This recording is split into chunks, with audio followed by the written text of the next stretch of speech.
Sing, O Muse, of joyous songs of antiquity, of ringing voices and instruments through Hellas, pounding feet to your ancient rhythms rejoicing, gifts of illumination, initiation, to those educated by your dazzling arts. In part 1 of this multi-part god profile in the mousikē, I covered the nature of art and the relationship of artists to the muses, as well as their role in revealing the truth of things and preserving the justice of their father Zeus. But the mousikē did so much more than inspire artists and poets. The very performance of works under their auspices, music, dance, poetries, plays, all that is performed, was said to be in praise of them. And the role of music and dance in Greek society is rarely explored in any depth in the wider Hellenist community, which is a shame, because it highlights just how powerful the muses were in so many aspects of Greek society and life, and opens new avenues of connection for modern worshippers. Let's give the muses their due, first and last.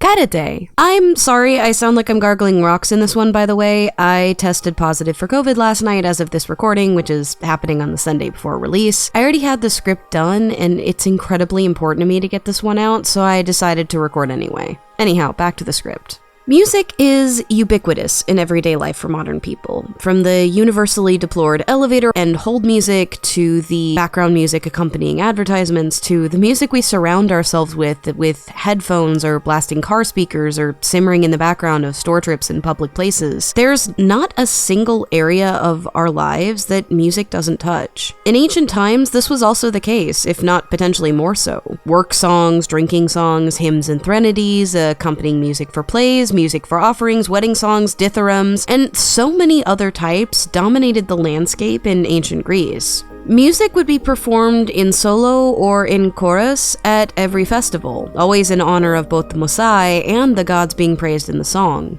Choral unified dances commemorated both mythic history and more contemporary history to help preserve the memory of significant cultural events. Music was also seen as a tool for education for Greek citizens. In Athens, men were required to study music until they were 30 to properly participate in group rites and play their specified role in society. It also played an essential role in the initiatory rites of mystery cults, inspiring the dancers and worshippers to divine mania to allow a deeper connection to the deities they honored. As we'll see, this effect was so strong that the tragedians used music that evoked the songs from the ancient mysteries of Eleusis in order to recall the feelings of that initiation, then pervert those feelings to the story being told on stage. Just like the last one, part 1, which, by the way, you should check out the link in the iCard if you missed that, this video will be divided into 3 parts. The first goes over the various kinds of Greek music, or at least a sampling of the ones devoted to the gods, and what function they played in Greek society, as well as the role that the mousikē played in their inspiration. The second portion discusses education and the role music and epic poetry played in said education, returning to Hesiod's work and Days and Theogony, as well as the works of Plato and Aristotle to get an idea of the breadth and the importance of it. Finally, we'll take a look at the roles of the muses in the Greek mystery cults, both in their auspice as inspirers of musical performance and directly as participants in the rites and future rewards themselves, including the mysteries of Eleusis. The muses touched every aspect of Greek society, and as we'll see, every aspect of ours as well.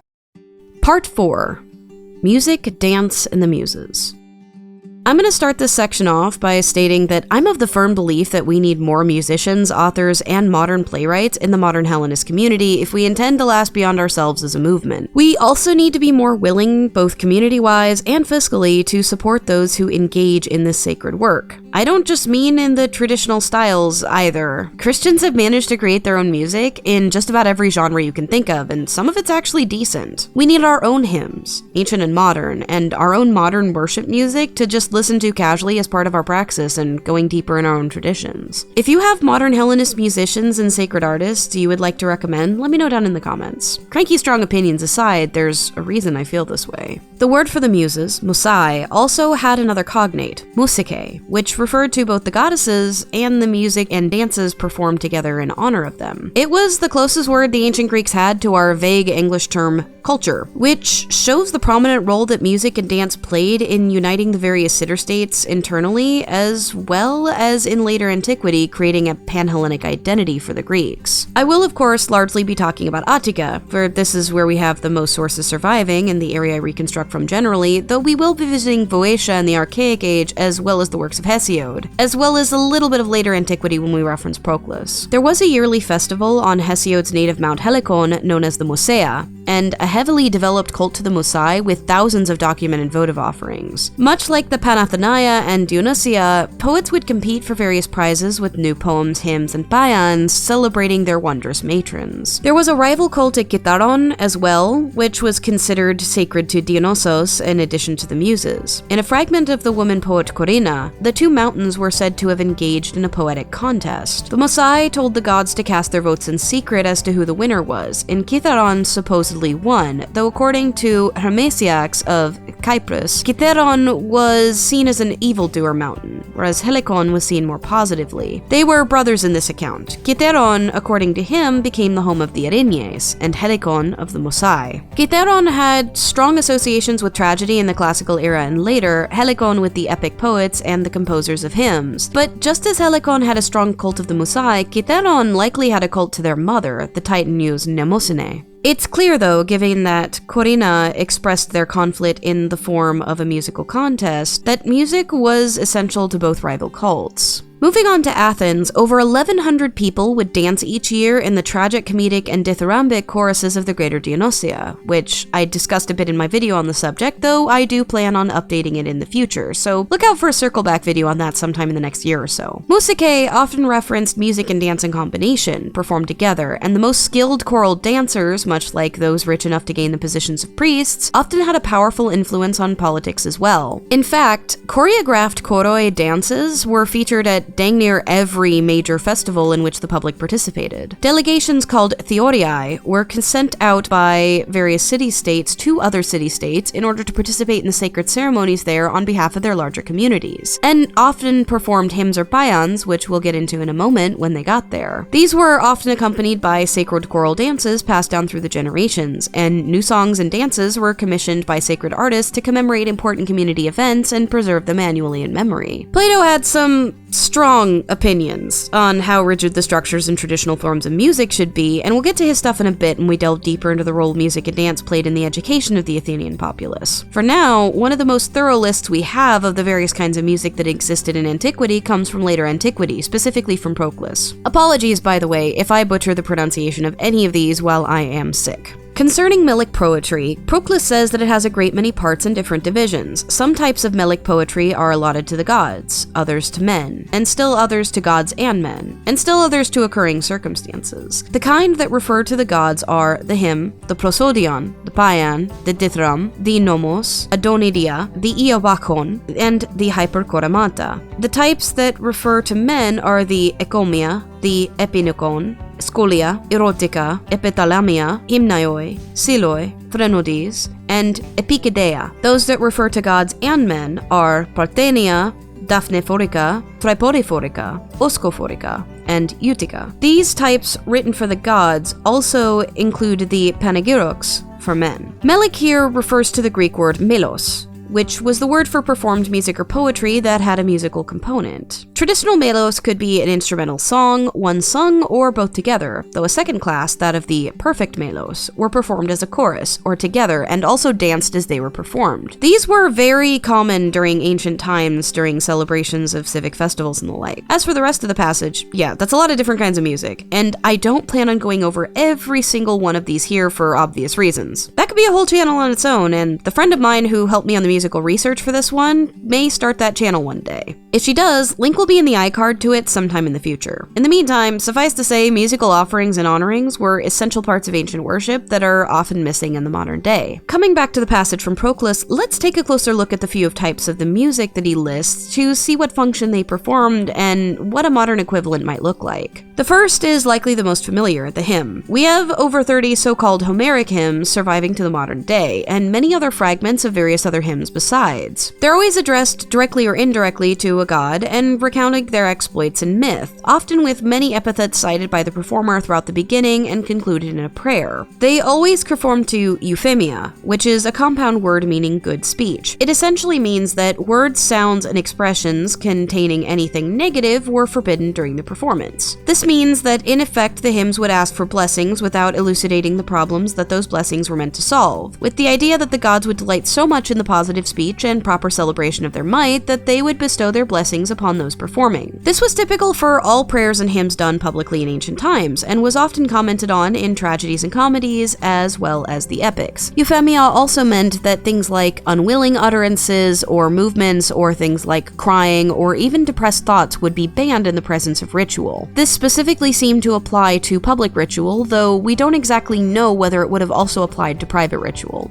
We just don't have enough records of what that would have looked like. Hymns were traditionally sung by a standing chorus, though later they were written for lone bards who would also perform them in their travels from town to town. Often, new hymns were commissioned when struggles hit the city-state or to commemorate great victories or historical events in the various communities, though many older hymns would also be performed each year. They were written in a specific meter, though going into it too deeply here would take a long time and most Greek meters don't adapt well to English. If you're interested in the music theory behind each of these types, Apollo's Lyre by Thomas J. Mathiesen goes deep into the composition of such pieces for all the various types we'll talk about. Paians were originally specific kinds of hymns written to Zeus, Apollon, Artemis, Hygieia, or Asclepios, though by later antiquity they were composed for all of the gods. Proclus takes issue with the idea that military hymns are sometimes also called paians, as are hymns composed for important events like treaty ratification, for important people who accomplish big things in the polis. We actually see them addressed directly as a form of propitiation in Iliad 471 through 479, where the Greek army sings them after offering a hecatomb of animals to ease the anger of Apollon after he peppered them with arrows following a call from Cruces. So the whole day long they thought to appease the god with song, singing the beautiful Paian, the sons of the Achaeans, hymning the god who works from afar, and his heart was glad as he heard. But when the sun set and darkness came on, they lay down to rest by the stern cables of the ship, and as soon as early rosy-fingered Eos appeared, they set sail for the wide camp of the Achaeans. And Apollon, who works from afar, sent them a favoring wind, and they set up the mast and spread the white sail. Typically, they'd consist of an invocation of the Muses, a recounting of the deeds of the gods being called and worshipped, and finish with a prayer, again in euphemic language as with the hymns. We have several surviving paians, the most complete of which are to Apollon, which finishes with a prayer to Apollon, Leto, and Artemis, and another to the mousikē, which served as a prelude to another song. The former was commissioned for a specific event and was performed by the Delphic choir, the artists of Dionysos, and the musical notation with it shows a pretty impressive vocal range for the choir at the time. The next class of compositions for the gods, the nomos, is, according to Mathiesen, the most complicated of the categories to easily classify. This is in part because the nomos is also the Greek word for law, as I covered in my last video in the section on justice. There were four main styles of nomoi: choral kythera, choral aulos, solo kythera, and solo aulos. The kythera was a 7-stringed professional version of the lyre, Apollon's instrument of choice, and the aulos was a howling flute with a deep, roaring, and soulful, soundful voice.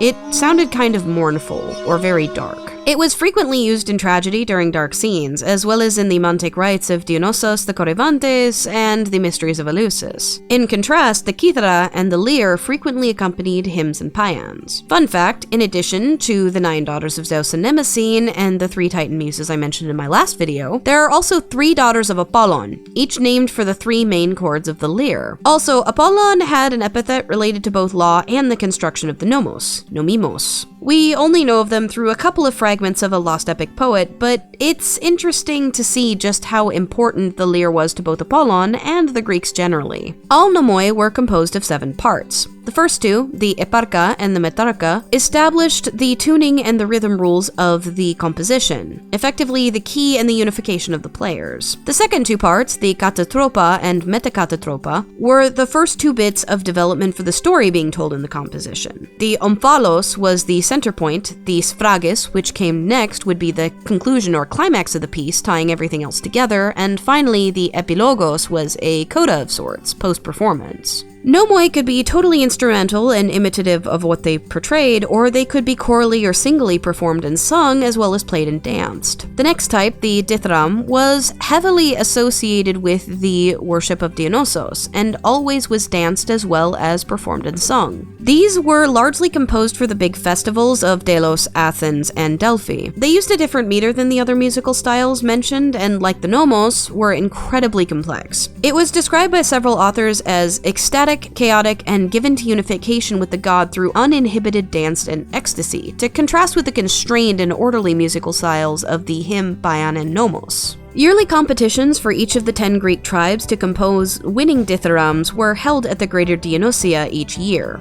Typically, each was danced by a chorus of 50 men and boys, accompanied by an aulos player who was assigned, along with the choroi, by lots to the composer and to the sponsor of said composer. The prize for winning was a tripod. These four are the most important religious compositions, though we also have prosodia, or songs sung and played during processions to religious sites as well. These were compositions similar to hymns that would have been sung and accompanied by an aulos during the procession, but if they were sung while standing, would be accompanied by a kithara. They are among the earliest musical types that we have in evidence for in antiquity, going all the way back to the Archaic Age. That said, we only really have fragments of them, so we don't know exactly how they were composed or sung. We mostly know how important they are because of all the paintings we have of their performances on vases and the like. Parthenia were choral odes composed for women and danced by women, and were especially revered on Delos, where women who were trained for the oracle would dance and sing them for Artemis, Apollon, and Leto. They were composed for a chorus of 10 dancing women, led by a chorus leader dubbed the Agesikora. We have a few of these composed by Pindar surviving, and like many of the other musical types, they appeared to make heavy use of onomatopoeia when trying to illustrate important aspects of the myths that they portrayed in honor of the gods. There were many other types of music composed for both men and gods in Greek society, such as those composed to celebrate the victors of various competitions when they returned home, known as the eutika, those sung at social functions in honor of Dionysos by wealthy guests, and those performed at various plays during the famous Athenian competitions during various festivals throughout the year. There were also funerary dirges, often accompanied by the aulos, sung at funerals until the practice was banned by Solon for causing too much revenge killing in Athens. Those were largely sung by grieving women during the procession to the funeral pyre before the body of the loved one who was passed was set alight or interred in the family tomb if the family was rich enough, and had as much of a social and political function as a religious one. As suggested before, if you're really interested in music theory and want to get a better understanding of what the traditional modes of these musical styles look like, Apollo's Lyre by Thomas Mathiesen is a treasure trove of information. Almost 800 pages packed with info for under $100 is a gold mine for folks looking to either revive or continue the rich traditions of music from ancient Greece in the modern day. It also has detailed discussions of the various musical instruments and some reproductions in the modern day sheet music for musical compositions that survived with ancient notations. It's well worth the look if this is something you're passionate about and want to dig deeper. Much like today, music and its performance, as well as dance, pervaded every aspect of Greek life and helped to unite Greeks of various city-states in shared city-state as well as eventually Pan-Hellenic culture. The mousikē, as we discussed in a previous video, were present at every composition of sacred music and for every performance of music and dance, honored in the offering and such, as well as inspiring the manic frenzy that allowed the best of these performances to ripple out into the audience. Education on these traditional songs and dances was considered essential to the average citizen, and even for non-citizen residents such as artisans and the merchant class. Through shared music and dance under the perpetual inspiration and direction of the Muses, both newly composed and traditionally recited, the city-states of Greece grew and thrived. Let me know down in the comments if you'd like me to do a future video on the various kinds of dance in ancient Greece, as I feel that covering just a few times of music was a ton of ground in a video focused on the mousikē.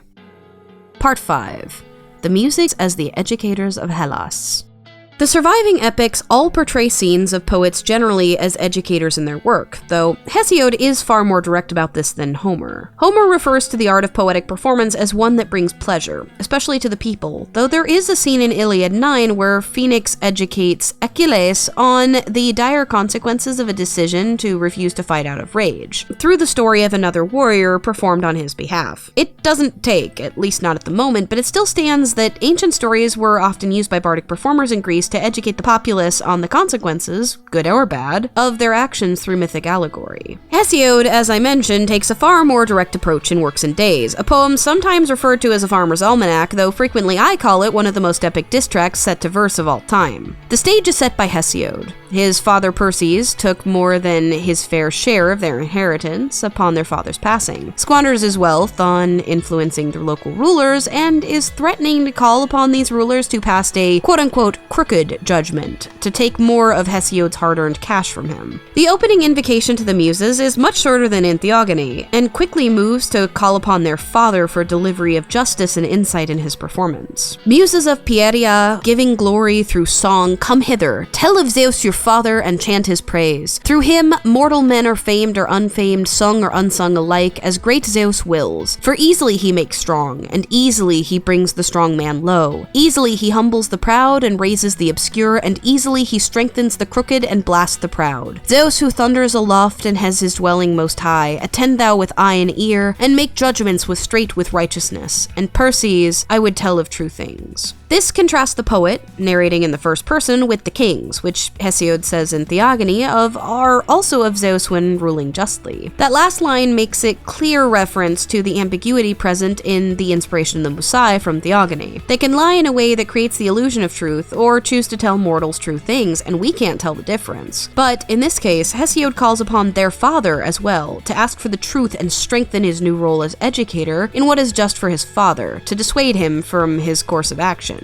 In lines 34 through 35, he tells his brother he'll only get, quote, one chance to act this way, unquote, because if he takes what belongs to Hesiod, he'll only have so long to spoil the kings again before he becomes truly destitute and has nowhere else to turn. It's honestly the most epic way I've ever seen someone tell a lazy relative to go get a job, and well worth the read if you understand a lot of the allegories that he employs. Later in the poem, he reminds his brother and the future audience that his special access to the mind of Zeus through his initiation of the mousikē allows him knowledge that he wouldn't otherwise have access to, specifically in the areas of seafaring and boats in lines 618 to 94. How would he know about these except through the divine inspiration of the goddesses? Through this invocation and the later lines about the sea and seafaring, Hesiod establishes his divine right as educator through initiation by the mousikē, as well as arbiter of justice, potentially more connected to Zeus than the current crooked kings his brother seeks to sick on him to steal his wealth. The first allegory he uses to showcase this is that of the nightingale and the hawk. The hawk tells the nightingale to stop singing, which I'll mention is referred to by Hesiod as eidon, which is close to the term aoidos, which refers to the poets, because the hawk is much stronger than she is and thereby can do with her as he wishes. However, Hesiod reminds the king that justice cries to her father Zeus when her works are perverted by kings who rule unjustly, thereby causing calamity down the line in their kingdom, just as the injustice of the nightingale taken by the hawk will eventually be righted. The whole poem presents a number of allegories that showcase the physical labor for survival as men's allotment from the gods, and how shirking that responsibility is athemis, or lawless, against the order of the gods. Even the so-called Farmer's Almanac is actually an exposition on our role as humans in the order of Zeus, glorifying the farmer's life as an example of things needing to be done at the proper time, and the positioning of the horai, or seasons, as goddesses which unite wild nature with human civilization, and thus bring us closer to the gods. In the middle of the poem, in lines 293 through 9, he makes it clear to his brother that he wants to better him through this education. The best of all, Paneristos, is the man who perceives everything by himself, considering what will be better, later, and in the end. That man is good, estlos. 2. One who is persuaded by someone who speaks well. But whoever neither thinks by himself nor listens to what someone else says and lays it to heart, that man is good for nothing. Akreos. So always remember our injunction and keep working, Perses, you of divine stock. Effectively, what Hesiod is saying here is that he, through the virtue of initiation by the mousikē, giving him special access to the mind of Zeus and thereby consideration of a wider view, is Paneristos. And though Perses can't hope to be that good without the favor of the goddesses, he can at least get to to estlos by taking instruction, because right now he's good for nothing, akreos. He calls upon his brother to remember what he's saying, because it's through both the divine memory of mnemosine that Hesiod can teach him and the human memory of his brother that his brother can make use of that teaching. If he forgets and thereby doesn't heed it, he'll remain akreos. Needless to say, for a good chunk of Greek history, the poets were seen in a similar light to the way that Hesiod saw himself,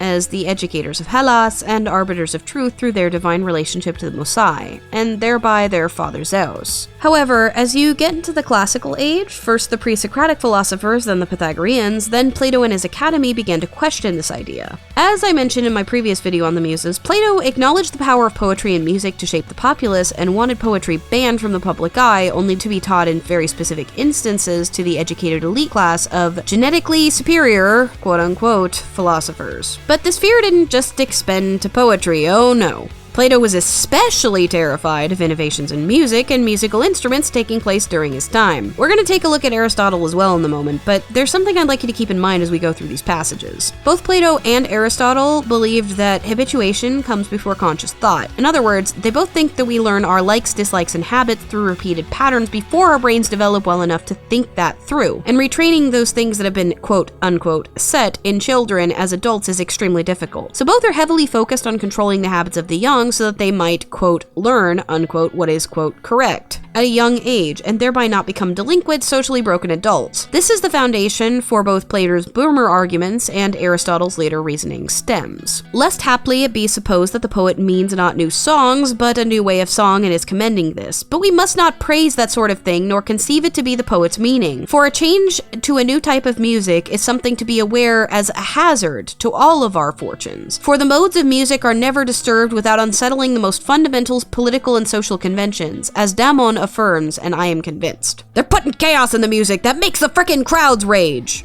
Sorry, I couldn't help myself.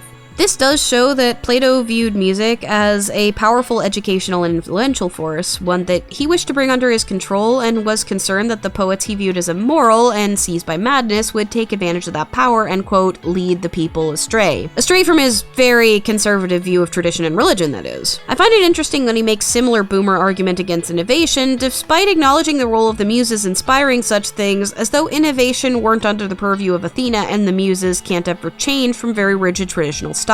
Plato made arguments later in the work that mousikē encompasses logoi, or logic, as well, under the auspices of the mousikē, and clearly linked music, dance, poetry, and philosophy together in this way. That wayward poetry and music can screw up your logic, and we can't have that. Unless we think that Republic is all he had to say on the matter. Nope, he ranted about it in the laws too. In the matter of music, the populace willingly submitted to orderly control and abstained from outrageously judging by clamor, but later on, with the progress of time, there arose as leaders of unmusical illegality poets who, though by nature poetical, were ignorant of what was just and lawful in music, and they, being frenzied and unduly possessed by a spirit of pleasure, mixed dirges with hymns and bayans with dithyrambs, and imitated flute tunes with harp tunes, and blended every kind of music with every other, and thus, through their folly, they unwittingly bore false witness against music, as a thing without any standard of correctness, of which the best criterion is the pleasure of the auditor, be he a good man or bad. By compositions of such a character, set to similar words, they breed in the populace a spirit of lawlessness in regard to music, and the effrontery of supposing themselves capable of passing judgment on it. The dirty proles can't be allowed to think they have good taste. This will habituate them to, gasp,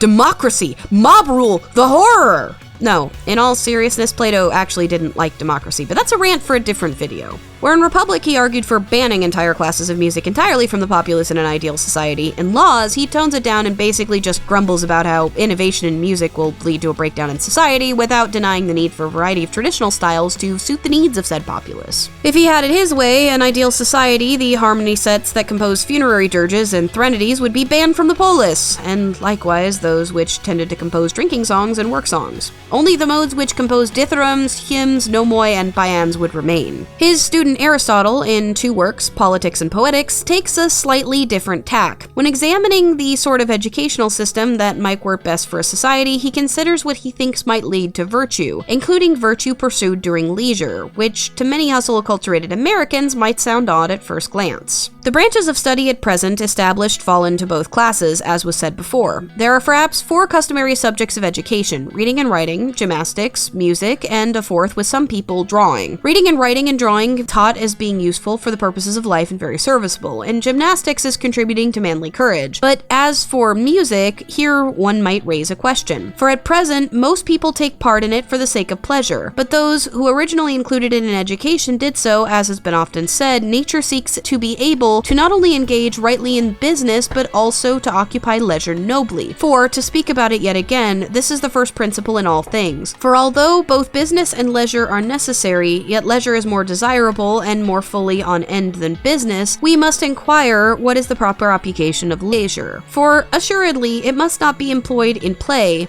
since it would follow that play is our end in life. But if this is impossible, and sports should be rather employed in our times of business, for a man who is at work needs to rest, and rest is the object of play, where business is accompanied by toil and exertion, it follows that in introducing sports we must watch the right opportunity for their employment, since we are applying them to serve as medicine, and for the activity of play is a relaxation of the soul, and serves as recreation because of its pleasantness. Gymnastics here, or gymnastikē, are considered virtue-building because they create courage and discipline. Reading and writing, of course, allow for the expansion of knowledge, but for music, he encourages learning to play the kithara because music is at once wonderful for leisure, but also opens the mind to new exploration, and allows the person to be a good judge of what is good and bad when hiring a professional bard for their own celebrations. He also mentioned later that music has a strong effect on emotions naturally, and as virtue itself is learning to judge what is good and bad properly, then it would be important for someone to experience these states when playing or listening to music properly, because it would habituate the person to the feeling that way when music is employed specifically in certain circumstances to elicit those reactions towards virtuous and away from the actions of vice. Even more conservative than Plato, he only advocates for in politics for one kind of music to be taught, the so-called Dorian mode, which was largely used for hymns and paeans, because they portray men and gods unambiguously positively and further are the most orderly, but goes on further to claim that every man from a young age, because remember, women weren't full people in Athens, so in the modern day it should be noted that this would be a recommendation for women too, should learn to play the kithara at least a little.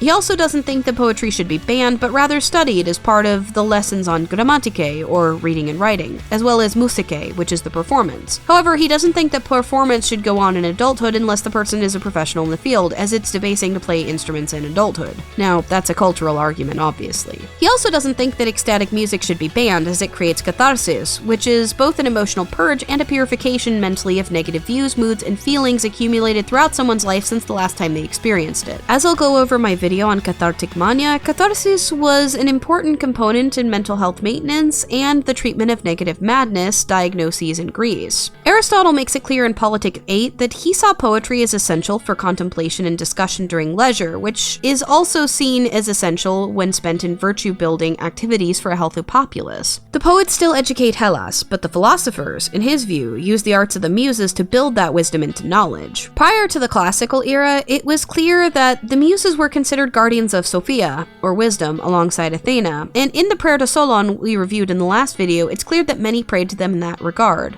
And as we'll see in part 6, beginning with Plato, many of the philosophers saw the Muses as integral to their art. But as Aristotle alluded, the Muses were involved even more than what we've seen so far. Catharsis, the purification of one's negative pent-up emotions, was used for far more than relief. Sometimes it was for initiation. Part 6. The Muses and the Mysteries. But in death you shall lie in your tomb, and there will be neither any reflection of you nor any future longing of you. For you have no share in those roses that come from Pieria, unseen, and also in the house of Hades. You shall flit among the shadowy corpses, you having flung from our midst. Those of you familiar with the Odyssey may recognize an echo from Odyssey 11:222, where Anticlea tells Odysseus that the soul flying away like a dream has taken wing. But the purpose of that section was to showcase that the soul flying away there had achieved immortality and glory, and here Sappho is attacking an enemy's fate in the afterlife, going so far as to refuse to name her so as not to risk gifting her with the very thing she's predicting will never happen. But what does she mean by the roses from Pieria? The phrase here, no share, is aparikes, which denotes sharing and participation, especially with others, both of good and bad things. The roses referred to here are a crown of roses, known as a Stephanos, which were used for self-dedication and consecration to several goddesses, including Aphrodite, the Carites, and relevant coming from Pieria, the mousikē. Meleager of Gadora, who had a few epigrams surviving, also references the rose garlands of the Muses for those initiated by them in the 1st century BCE, 500 years after Sappho's last surviving works. To my friends I make the gift, but this sweet-voiced garland of the Muses is common to all initiated. But the rose means a heck of a lot more than just mosaic initiation in this passage. It also often shows up in imagery of perpetual bloom and life after death, and frequently appears in images portraying a blessed afterlife for initiates in various mystery cults. There are numerous depictions in later antiquity of crowns of roses being presented by the Muses, either to heroes to ensure their immortality or to poets to rejuvenate them. They are also referenced in the name of one of the Muses, Thalia, which references celebration and fertility being a cognate of Taulo, which is a word for incredible levels of vegetal fertility and the first buds and blooms of spring, as well as the goddess of such. Hesiod in Works and Days refers to the Isle of the Blessed with that term. Regardless, the survival of a poet's works ensures a pseudo-immortality in collective memory. We don't know the name of the woman who Sappho went after in that work, but we sure as Hades know who Sappho herself is. According to Alex Hardy in his paper, Sappho, the Muses, and Life After Death, another poem which reads,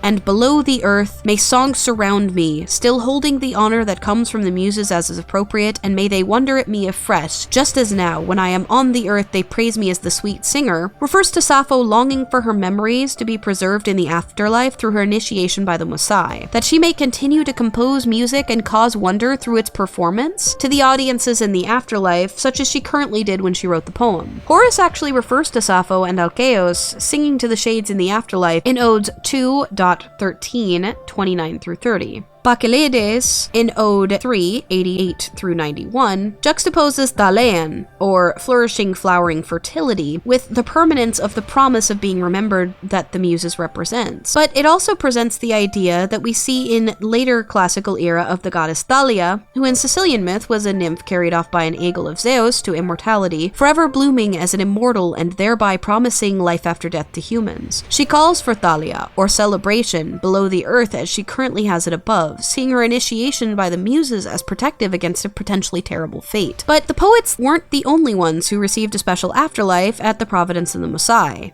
Music itself, the Muses' work in the world, play a key role in mystery cults generally, and especially in the mysteries of Eleusis. In Aristophanes' Frogs, the chorus of newly dancing initiates in lines 354 through 371 warns the fictitious audience away from them if they've never danced in the rite of the noble Muses, and compares their sad state to a number of potential vices of the time. "Let him be mute and stand aside from our sacred dances, who has no experience of mystical language, nor has cleansed his mind, who never has seen and never has danced the rites of the noble Muses, nor ever has been inducted into the Bacchic mysteries of Bephid and Kratinos, or who takes delight in foolish words when doing this is ill-timed. Whoever does not eliminate hateful factionalism and is disagreeable to the citizens, but kindles and fans civil strife in his thirst for private advantage, whoever takes bribes when guiding the state through the midst of a storm, or betrays our forts and ships, smuggles contraband from Aegina, as Thracion did, that wretched collector of taxes, sending pads and sails and pitch to Epidaros, or persuades anyone to send supplies to enemy ships, or defiles Hecate's shrine while singing dithyrambs, or any politician who bites off the pay of the poets for being ridiculed in the ancestral rites of Dionysos. All these I warn, and twice I warn, and thrice I warn again. Stand aside from our mystical dances, but as for you, arouse the song, and the night long dances that belong to our festival here." There's a play on words in those early lines. Orgia moson, or the secret rites of the Muses, sounds a lot in Greek like orgia muston, or the secret rites of the mystics or initiates. It's clearly a play on words meant to get a smirk out of the audience, but the music and dance choreography, given how very similar notations have showed up in other comedies and tragedies referencing rites with some minor variation, hints at the music and dance of the chorus of the initiates at said mysteries. They're clearly meant to evoke memories of the initiates in the audience and thereby guarantee an emotional reaction from them, similar to the perversion of the music involved in the tragedies. Now, of course this is a comedy, comedy, so it's a big tongue-in-cheek, but it actually underscores the essential role music and the mousikē generally played in various mystery cults. We don't have a ton of surviving evidence for exactly what kinds of music, aside from the haunting sounds of the aulos and potentially the soft thrum of the kithara, would have been present at the Eleusinian Mysteries specifically. What evidence we do have is from allusions in plays suggest that much of it must have been mimetic, or imitating the myths it was meant to accompany and represent through sounds that evoked images from those myths. The mysteries of Eleusis weren't the only way in ancient times to have a better afterlife, mind you. There were initiations in the classical era and later into cults of Dionysos that would allow for better afterlife, and many tombs and sarcophagi showcase scenes of initiation into these traditions as well. Another passage in the Dionysica, involving a drunk Indian man spying on the ritual chorus of a muse, uses similar language to the one we just looked at from frogs, the rites of the muse in her Theasos, or festive meeting place. Together, it's pretty clear that the muses were intimately involved in the Dionysian mystery cults as well. We know very little about what directly took place in the Eleusinian Mysteries due to the oath of secrecy taken by initiates, but enough hints have been dropped in surviving works such as comedies, tragedies, and some philosophical texts that we can get some inkling of what those traditions would have been like. And all of them heavily revolve around music and memory. Memory? Did someone say nemosune? Remember in the first video when I mentioned the tragedy Oresus and said we'd come back to it in this vid? Good on you for your memory. You're making the goddess proud. When the muse mother of the titular slain character shows up and gets angry at the Greek squadron for offing her son, she blames Athena, patron goddess of Athens, for his death. This was your doing, Athena. You alone are to blame for his death. Neither Odysseus nor the son of Tereus had anything to do with it. Do not think it has escaped my eye, and yet we sister muses do special honor to your city. Your land we chiefly haunt, and those dark mysteries with their torch processions were revealed by Orpheus, cousin to this dead man who you have slain. Later, in lines 960 through 7, she states, "He shall not go into earth's dark soil, so earnest a prayer will I address to the bride of the netherworld, the daughter of the goddess Demeter, giver of increase, to release his soul, and debtor to, as she is to me, show that she honors the friends of Orpheus." The friends of Orpheus here clearly refers to those who put on the mysteries, and the debt Demeter owes to the role of the muses in the mysteries generally. Also, Orpheus was the son of one of the muses, hence being a cousin to Rhesus here, and his role in the many mystery cults in Hellenistic era and later. In the Orphic hymn to the muses, they reference this as well as their role in education and justice. Sources of blameless virtue to mankind, who form to excellence of the youthful mind, who nurse the soul and give her to descry the paths of right with reason's steady eye, commanding queens who lead to sacred light, the intellect refined from error's night, and to mankind each holy right disclose, for mystic knowledge from your nature flows. The Orphic hymn to Nemosune directly declares her role in restoring memory to initiates in the afterlife. Quote-unquote Orphic gold tablets often depicts instructions, including keywords and passwords, to get past the winding puzzles in the afterlife and have the effects of the river Lethe, or forgetfulness, lifted by the goddesses. We also see allusions to this idea in Euripides' Heracles, when Heracles returns from Hades to a chorus of old Thebans. After complaining about their old age and how wretched aging is, they then state, "Never will I cease to link in one the graces and the muses' sweetest union. Never may I live among the uneducated boors, but ever may I find a place among the crowned. Yes, the aged singer lifts up his voice of bygone memories. Still is my song of the triumphs of Heracles, where Bromios the giver of wine is near, or the strains of the seven-stringed lyre and the Libyan pipe are rising. Not yet will I cease to sing the muses' praise, who set me to choric dance." This passage clearly links the muses to the Charites, as well as Dionysos, the rising sounds of the kithara and the woeful tune of the aulos. As Heracles had just returned from death, effectively reborn in the play, this passage links the idea to the hope for eternal afterlife presented by both the Dionysian mystery cults and the mysteries of Eleusis. In Sophocles' Antigone, Dionysos is addressed in an Eleusinian context as the leader of the chorus of the stars whose breath is fire, and we have evidence from other authors throughout antiquity that the rites of Eleusis included stargazing in choral procession and torchlight, meant to represent the apparent movement of the heavens and to impart memory into the recipients that they may understand these sacred ideas in the afterlife. Remember what I said at the beginning about choral dance, song, memory, and the presence of the muses?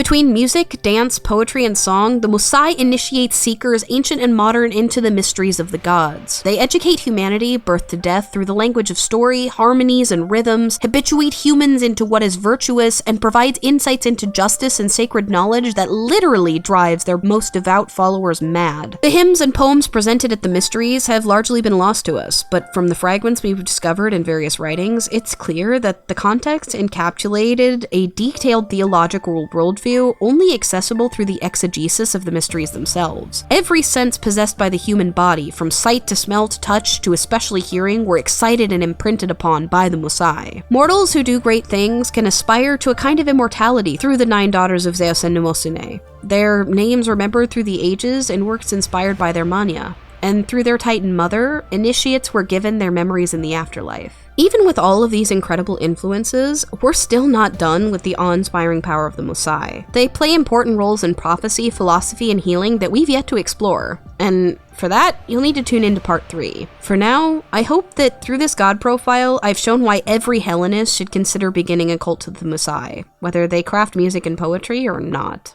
For now, thank you so much for sticking through that. If you're new here, dance beneath the stars with the subscribe button and banish the like from your quotas for its impurity. Drop down into the comments and let me know what was the most interesting to you. I've been continuously astounded by the awesome power and influence of the Muses. How in the Hades, scholars or the community ever thought they were minor is beyond me. Quick shout out to my friend B the Hellenist Witch, who helped me with the research of various kinds of music in ancient Greece, by the way. You were absolutely essential in order to get this project done. Special thanks also to my patrons. Y'all were incredibly patient with me while I had to take a break when my father died to deal with death miasma and his final rites, which delayed this video for a whole 2 weeks. Thank you all for your kind support and willingness to let me handle everything surrounding that. My relationship, if you will call it that, with him was complicated to say the least. May this cycle of reciprocity between us ever remain positive. And remember, we're stronger together.